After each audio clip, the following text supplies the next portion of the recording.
Arrest చేసేవాళ్ళు ఏమన్నా అనుమానం. ఎందుకంటే బిలో 7 years ఉన్నా కూడా ఎస్ఐ లోపలికి అంటారంటే. ఇలాంటి దుర్మార్గమైనటువంటి పాలన ఇవాళ ఈ ప్రభుత్వం చేస్తా ఉన్నది. ఎంత దుర్మార్గమైన పాలన అంటే పోలీసులతో బెదిరిస్తున్నారని నాకు అర్థం కాలేదు. పోలీసుల డ్యూటీ ఏంటి? What is the duty of the police? పోలీసులు శాంతి భద్రతలు కాపాడాలి. దొంగతనాలు జరిగితే దొంగలను పట్టుకోవాలి. ఎవరినో కొట్టుకుంటే వారిని అదుపులోకి తీసుకోవాలి. మా మీద ఏంటయ్యా? మీరు ఎవరు? ఈ రాష్ట్రాన్ని 5 సంవత్సరాలు పరిపాలించిన వాళ్ళం. మా మీద మీరు కేసులు పెడతారేంటి? మమ్మల్ని మీరు భయపెడతారేంటి? నాకు అర్థం కాలేదు. మీరు భయపడితే మేము దడుస్తామా అని అడుగుతా ఉన్నా. మీరు చూశారుగా మొన్న బంగారుపాలెంలో ఆయన ఎవరు ఎస్పీ గారు, ఐపీఎస్ ఆఫీసర్, ఆయన పేరు మణికంఠ, చేబ్రోలు మణికంఠ అంట. ఆయన ఏమంటారు తెలుసా? మనం ఈ కేసులో పెట్టారు ఈ ఎస్పీ గారు, రౌడీ షీట్ పెడతా అంట. ఎవరైనా జగన్మోహన్ రెడ్డి గారు మీటింగ్కు వెళ్తే రౌడీ షీట్ పెడతా, ఎవరైనా జగన్మోహన్ రెడ్డి గారు మీటింగ్ జనాన్ని సమీకరిస్తే రౌడీ షీట్ పెడతా అని అంటున్నాడు. ఎవరు? ఒక ఐపీఎస్ ఆఫీసర్ అంటున్నాడు. ఏంటి ఐపీఎస్ ఆఫీసర్ గారు? మీరు ఇండియన్ పోలీస్ సర్వీసులో కష్టపడి చదువుకొని పైకి వచ్చినటువంటి వ్యక్తి. మీరు చంద్రబాబుకు చెంచాలుగా పనిచేయడానికి వచ్చారని అడుగుతా ఉన్నా. ఇవాళ ఎంత దారుణం అంటే, ఇక్కడ మనకు ఐపీఎస్ ఆఫీసర్ ఉన్నాడు, డీజీపీ గారు హరీష్ కుమార్ గుప్తా, ఆయన కూడా చంద్రబాబుకు చెంచానే. మళ్ళా ఇంకో ఆయన ఉన్నాడు మన ఐజీ గారు, ఆయన పేరేంటి? త్రిపాఠి, సర్వశ్రేష్ఠ త్రిపాఠి. వీళ్ళిద్దరూ కలవటం, మణికంఠ లాంటి వాళ్ళు కలవటం, ఇంకా వీళ్ళుగా కొంతమంది రాష్ట్రంగా రిటైర్ అయిన పోలీస్ ఆఫీసర్లు ఉన్నారు, చంద్రబాబు నాయుడు చెంచాలి. అందరూ కలిసి మా మీద కేసులు పెడతారంట, మేము లోపలేస్తారంట. వేసుకొని చూద్దాం, దాని సంగతి వారు తెలుస్తామని అడుగుతా ఉన్నా. రౌడీ షీట్లు పెడతామని బెదిరించేటటువంటి మణికంఠకు చెప్తా ఉన్నా, మిస్టర్ మణికంఠ ఐపీఎస్ ఆఫీసర్, మా కార్యకర్తల మీద, మా నాయకుల మీద నువ్వు రౌడీ షీట్లు పెడతామని బెదిరించడం అనేది అసాంఘికమైన చర్య. తక్షణమే నువ్వు సమాధానం చెప్పు, తక్షణమే క్షమాపణ చెప్పు అని అడుగుతా ఉన్న వైఎస్ఆర్ కాంగ్రెస్ పార్టీ కార్యకర్తలకి మణికంఠ తక్షణమే సమాధానం చెప్పకపోతే నీ అంతు తెలుస్తాం చట్టపరంగా అని కూడా మనం చేస్తున్నాం. ఇష్టం వచ్చినట్టు రాజకీయ నాయకుల మీద నువ్వు రౌడీ షీట్లు ఓపెన్ చేస్తావా? మేము ఎందుకు వచ్చాం రాజకీయాల్లోకి? ప్రజాసేవ చేయాలనే ఉద్దేశంతో రాజకీయాల్లోకి వచ్చాం. కింద పడుతున్నాం, మీద పడుతున్నాం, అనేక కష్టాలకి నష్టాలకి వచ్చి జగన్మోహన్ రెడ్డి గారి వెంట నడుస్తున్నాం. మీరు ఆంక్షలు పెట్టండి, ఆంక్షలు మేము తిరస్కరిస్తేనో, మేము ఆంక్షలు పాటించకపోతేనో ఆ చట్టబద్ధమైన కేసులు పెట్టండి, ఎదుర్కొంటాం. రౌడీ షీట్లు ఓపెన్ చేస్తారంట, ఇంకా నేను మర్డర్ కేసు పెడతాను అలా డెడ్ బాడీ దొరకంగానే. ఏంటో మీ బెదిరింపులు నాకు అర్థం కాదు. మీరు ఎవరు?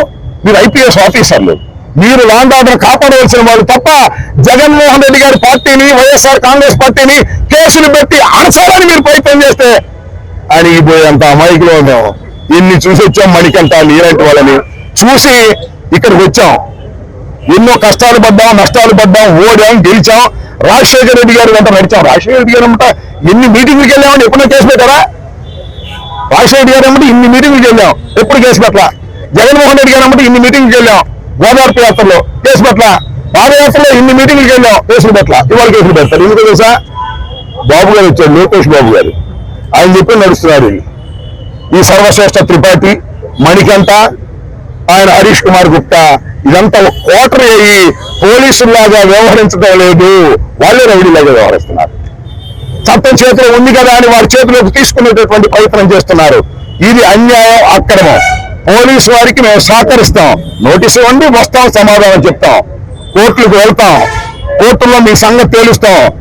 కేవలం హరీష్ కుమార్, అర్నేష్ కుమార్ వర్సెస్ బీహార్ అనే కేసుని మీరు ఫాలో కాకుండా చేసిన అందరి ఎస్ఐల మీద, అందరి ఇన్వెస్టిగేషన్ ఆఫీసర్ల మీద ప్రైవేట్ కేసులు పడేస్తాం, వదిలిపెట్టాం.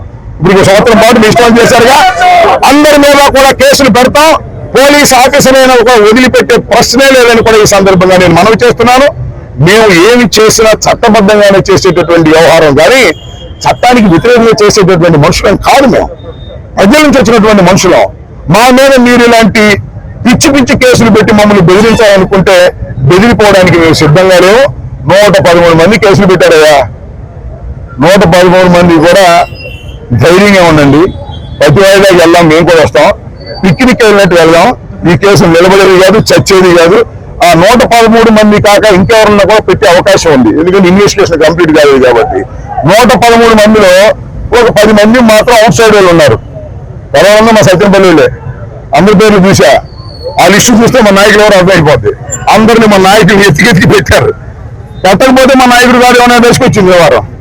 కాబట్టి ఇలా దుర్మార్గమైనటువంటి ఒక పోలీసు రాజ్యం ఇవాళ రాష్ట్రంలో నడుస్తూ ఉంది. ఎన్నాళ్ళు నడుస్తూ కూడా చూస్తాం. లోకేష్ రాజ్యం ఎన్నాళ్ళు నడుస్తూ కూడా చూస్తాం. ఇలాంటి ఉడత ఊపులకు బెదిరిపోవడానికి వైఎస్ఆర్ కాంగ్రెస్ పార్టీ నాయకులు కార్యకర్తలు సిద్ధంగా లేరు. ఉండకొండికి రాటు తేలుతారు. ఈ ప్రభుత్వం సంగతి తేలుస్తారు. మా మీద కేసులు పెట్టం కాదురా మొదల ఇచ్చిన హామీలు నెరవేర్చుకునే కార్యక్రమం చూడండి అయ్యా బాబు అంటే అది లేదు. అయ్యా ఇచ్చిన హామీలు నెరవేర్చడం అంటే నేను నాలుగు మందం అంటున్నాడు చంద్రబాబు. ఆయన నాలుగు మాత్రం భలే పలచన చెప్పిన అబద్ధం చెప్పకుండా చెబుతాడు. నేను చెప్పాడు చూసారా, తల్లికి వందనం అంట లోకేష్ బాబు ఆలోచన అంట. ఏం ప్రయోగాలు వచ్చిందా? జగన్మోహన్ రెడ్డి గారు పెట్టినటువంటి అమ్మ ఒడి దాన్ని కొద్దిగా మాడిఫై చేసి తల్లికి వందనం పెట్టావు. నీకు ఎప్పుడు రావాలి ఇట్లాంటి ఆలోచనలు? నీ జీవితంలో ఇప్పటికి 3 సార్లు ముఖ్యమంత్రి చేశావు. ఎప్పుడన్నా ఇలాంటి ఆలోచన వచ్చిందా? ఉచిత విద్యుత్ ఆలోచన వచ్చిందా? అమ్మ ఒడి ఆలోచన వచ్చిందా? ఫీజు రియంబర్స్మెంట్ ఆలోచన వచ్చిందా? 108 ఆలోచన వచ్చిందా? ఇవన్నీ రాజశేఖర్ గారికి జగన్మోహన్ రెడ్డి గారికి వచ్చాయి. నీకు వచ్చిన ఆలోచన అంతా ఏంటంటే ఎవరు ఏమి ఇస్తే ఆయన కేసులు పెట్టడం ఆపరేయటం పొక్కలు వేయటం వెన్నుపోటు పడవటం. నువ్వు కేసులు పెట్టినా జైల్లో పెట్టినా మేము భయపడేటటువంటి వ్యక్తులం కాదు. నీ సంగతి నీకు సపోర్ట్ చేస్తున్నటువంటి పోలీసు వారి సంగతి కూడా తేలుస్తామనే విషయాన్ని కూడా దయచేసి మర్చిపోవద్దని మనవి చేస్తూ ఇవాళ మరి మమ్మల్ని పిలిచారు, మేమందరం వచ్చాం. ఇంకా చాలా మంది ఉన్నారు. ఎంతమంది ఇలా ఎవరిని మేమేమి భయపడేటువంటి వ్యక్తులం కాదని ముఖ్యంగా సత్తెనపల్లి నియోజకవర్గ ప్రజలందరూ కూడా గుర్తుపెట్టుకోండి. మీ వెనకాల మేము నేనేదో ఎక్కడి నుంచి హిట్ టీవీ యాప్ ఇందులో short news, live news, entertainment shows, movies, digital magazines తో పాటు మీ జిల్లా వార్తలను కూడా ఫ్రీగా చూడొచ్చు. ఇంకెందుకు ఆలస్యం? వెంటనే హిట్ టీవీ యాప్ ని డౌన్లోడ్ చేసుకుని ఫ్రీగా ఎంటర్టైన్మెంట్ పొందండి. Hit TV app. Hit TV app. Please download hit TV app. Hit TV app ని ఫ్రీగా డౌన్లోడ్ చేసుకుని ఎంజాయ్ చేయండి. మీకు నచ్చిన ఎంటర్టైన్మెంట్ కోసం హిట్ టీవీ యాప్ ని ఫ్రీగా డౌన్లోడ్ చేసుకుని ఎంజాయ్ చేయండి. హిట్ టీవీ యాప్ ని డౌన్లోడ్ చేసుకుని ఆస్వాదించండి, ఆశీర్వదించండి. ఇంతమంది సెలబ్రిటీలు హిట్ టీవీ యాప్ ని డౌన్లోడ్ చేసుకోండి అని చెప్తున్నారంటే ఎంత మంచి యాప్ ఆలోచించండి. అమెరికా అమెరికా అమెరికా అమెరికాలో చదవాలనుకునే వాళ్ళకి విశ్వసనీయమైన పేరు మన సౌర్య కన్సల్టెన్సీ. UK లో 1 year masters, UK లో 1 year masters, 2 years work permit up to 5 years visa. Contact Saurya Consultancy. Contact 89851 89851.